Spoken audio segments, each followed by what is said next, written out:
From Pacifica, this is Democracy Now!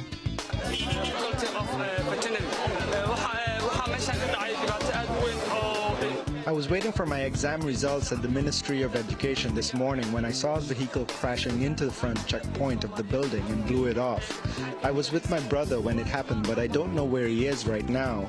Blowback in Somalia, where at least 70 people are dead, hundreds wounded after al-Shabaab detonates a bomb in the government-controlled part of Mogadishu. We'll speak with investigative journalist Jeremy Scahill, who's just back from Somalia, about how U.S. policy there has helped create a militant Islamist threat. Then the revolution begins at home. We're really sick and tired of the fact that the banks and the corporations are really stealing from all of us. Us and our friends, we're losing our homes, we're losing our jobs, our benefits are being cut. We're really all in this together. Thousands of labor unions are set to march in solidarity today with Occupy Wall Street, and students from New York City's largest universities are planning to stage a massive walkout. We'll host a discussion with Arun Gupta, one of the editors of Occupied Wall Street, and Colorline's editor Kai Wright. Then thousands more people are expected to gather in the nation's capital to promote universal health care, economic justice, and an end to the nearly decade-long Afghanistan war. The October 2011 coalition is bringing people of conscience together to stop the machine and create a new world. None of us can do this alone. History is knocking. Answer. All that and more coming up. Welcome to Democracy Now!, democracynow.org, The War and Peace Report. I'm Amy Goodman. A class-action lawsuit has been filed over the mass arrest of 700 people taking part in a Saturday march over the Brooklyn Bridge during the Occupy Wall Street protests. Many protesters say they were arrested after believing they had the approval of the police to march on the roadway instead of the pedestrian crossing. The class-action suit accuses the New York Police Department of, quote, a premeditated, planned, scripted, and calculated effort to sweep the streets of protesters and disrupt a growing protest movement in New York. The Occupy Wall Street protest enters a new phase today with what's expected to be its largest rally to date. The city's municipal unions and university students are set to join the demonstrators for a march on City Hall. We'll have more later in the broadcast. Some of the nation's largest banks are being accused of defrauding military veterans and taxpayers out of hundreds of millions of dollars. In a new lawsuit, companies including Wells Fargo, Bank of America, J.P. Morgan Chase, Citi Mortgage, Countrywide Home Loans, Washington Mutual Bank, and GMAC Mortgage are accused of illegally taking in hundreds of millions of dollars through hidden fees in the refinancing of veterans' homes. The loans have been available under a government provision for retired or active duty veterans. The case was brought by two whistleblowers who work as mortgage brokers in Georgia. They allege over 1 million veterans may have been subjected to fraud and that the fees may have pushed tens of thousands of loans into default or foreclosure at massive cost to taxpayers. President Obama continued his campaign for raising taxes on the wealthiest Americans Tuesday with a speech in Texas. Obama invoked the words of former President Ronald Reagan to bolster his argument. Great American said that he thought it was crazy that certain tax loopholes made it possible for millionaires to pay nothing while a bus driver was paying 10% of his salary. All right? You know who this guy was? Wasn't a Democrat. Wasn't some crazy socialist. It was Ronald Reagan. It was Ronald Reagan. Last time I checked, Republicans all thought Reagan made some sense. A new report is warning against a proposed tax holiday on overseas profits that corporate proponents say will boost the economy.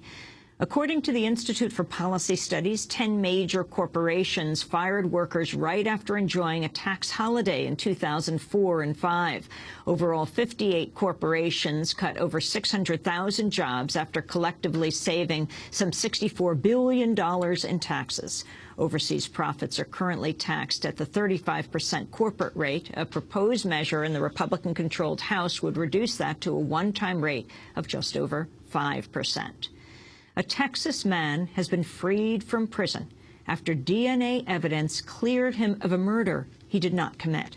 Michael Morton had served nearly 25 years behind bars after being convicted for the 1987 murder of his wife, Christine Morton. But the group Innocence Project obtained testing linking the crime to another man. Shortly after his release, Morton choked up as he discussed his newfound freedom and his gratitude for not having been sent to death. I think it's okay. Take your time. I thank God this wasn't a capital case, that I only had life, because it gave the saints here at the Innocence Project time to do this. At the United Nations, Russia and China have vetoed a U.S. and European-backed Security Council resolution condemning Syria's ongoing crackdown on opposition protesters. The rare double veto follows months of negotiations on a measure that would hold the regime of Syrian President Bashar al-Assad accountable for violence that has left an estimated 3,000 people dead. The veto draft had called on Syria to cease the use of force against civilians, release political prisoners, and grant other fundamental freedoms. The U.S. ambassador to the United Nations, Susan Rice, condemned the veto. The United States is outraged that this council has utterly failed to address an urgent moral challenge and a growing threat to regional peace and security. Several members have sought for weeks to weaken and strip bare any text that would have defended the lives of innocent civilians from Assad's brutality.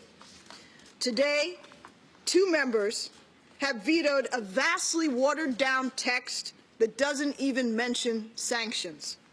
The Iraqi government has stated its intent to have U.S. troops remain in Iraq beyond this year's withdrawal deadline, but without the legal immunity sought by the Pentagon. The U.S. has signaled its willingness to stay in Iraq, but has insisted on immunity for troops as a precondition. Palestinians rallied in the West Bank city of Ramallah Tuesday against a congressional move blocking nearly $200 million in aid. U.S. lawmakers have frozen the funds in a bid to subvert the Palestinian effort for statehood recognition at the United Nations. Palestinian Authority Economy Minister Hassan Abba Libda said the aid freeze threatens development projects for Palestinians on the ground. This is an adverse decision that turns the American Congress into one of the tools of Israeli pressure on the Palestinian Liberation Organization and the Palestinian National Authority.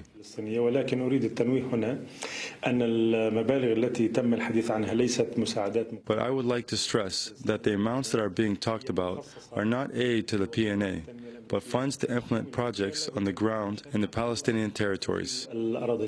A security court in Bahrain has sentenced 26 activists for taking part in pro-democracy protests earlier this year. According to the official Bahrain news agency, the sentences range from 5 to 15 years. The rulings bring the total number of people in Bahrain convicted for participation in anti-government protests to 60 in the last 2 days. Bahrain is a key U.S. government ally in the Middle East, hosting the Navy's Fifth Fleet. Saudi Arabia has blamed an unidentified foreign country for clashes that left 14 people injured Monday night. The unrest took place in the Gulf city of Qatif, located in Saudi Arabia's oil-rich eastern province. Residents say the protests started on Sunday after authorities detained the fathers of 2 activists wanted for their part in earlier unrest. More than 100 people were arrested when protests in the area broke out in February and March. In Greece, tens of thousands of people have begun a 24-hour general strike in response to deeply unpopular austerity cuts. Trains, schools, and courthouses have been crippled by the mass walkout, while hospitals have been forced to rely on emergency staffing. International travel has been halted and public transportation slowed down. The strike was called by Greece's 2 main labor unions, which represent some 2.5 million workers. A new study is challenging the Obama administration's claims that Colombia's handling of the killings of labor activists has improved and warrants congressional approval of a long-delayed free trade deal. Human Rights Watch says there has been, quote, virtually no progress in convicting those who've killed labor activists in the past 4.5 years. Of 195 killings handled by a special prosecutor between January 2007 and May of this year, just 6 resulted in convictions. President Obama has decided to issue a waiver allowing continued U.S. military aid to 4 countries that use child soldiers for the 2nd consecutive year. The Obama administration says it'll waive penalties under the Child Soldiers Prevention Act to prevent a cutoff of military assistance to Chad, the Democratic Republic of Congo, South Sudan, and Yemen. According to Foreign Policy magazine, National Security Council Senior Director Samantha Power had promised NGOs last year that the waivers would not be renewed, saying the administration would exert pressure by, quote, working from inside the tent. New Jersey Governor Chris Christie has announced he will not be seeking the Republican presidential nomination. After weeks of speculation, Christie said now is not his time. Over the last few weeks, I've thought long and hard about this decision. I've explored the options. I've listened to so many people and considered whether this was something that I needed to take on. But in the end, what I've always felt was the right decision remains the right decision today. Now is not my time. I have a commitment to New Jersey that I simply will not abandon. A Michigan judge has temporarily blocked a law that would deny aid to welfare recipients who have received assistance for 4 or more years. The law was found to have been issued in a manner violating welfare recipients' right to due process. The ruling came in response to a lawsuit filed on behalf of low-income families by the Center for Civil Justice, which claims the measure would affect some 25,000 parents and children. And former Defense Secretary Donald Rumsfeld is back in the news over a heated exchange with a reporter from Al Jazeera. In a sit-down interview, Rumsfeld refused to answer a question over criticisms he failed to deploy sufficient troop numbers during the Iraq invasion to secure Iraq's borders. Do you think that the numbers you went into Iraq, the numbers of U.S. troops that you went into Iraq with, did absolve you from the responsibility of tens, maybe hundreds of thousands of innocent Iraqis killed by the coalition and those criminals that you talked about? Now, are you going to stop? Give me a straight answer. Look, you can characterize my answers any way you want, and you do it in a pejorative way. No, I'll do it respectfully. No, you don't at all. You're obviously you are of that nature. It's clear that's your being that you like to do that. Rumsfeld has a controversial history with Al Jazeera. Under his watch, the U.S. military attacked Al Jazeera reporters and staffers at least 3 times, including a 2003 bombing that killed correspondent Tariq Ayoub in Baghdad and imprisoned several of its reporters. In 2004, Rumsfeld called Al Jazeera's coverage of the Iraq War, quote, vicious, inaccurate, and inexcusable. And those are some of the headlines. This is Democracy Now!, democracynow.org, The War and Peace Report. I'm Amy Goodman with Democracy Now!'s Nermeen Sheikh. Thank you, Amy. And welcome to all of our listeners and viewers across the country and around the world. In Somalia, at least 70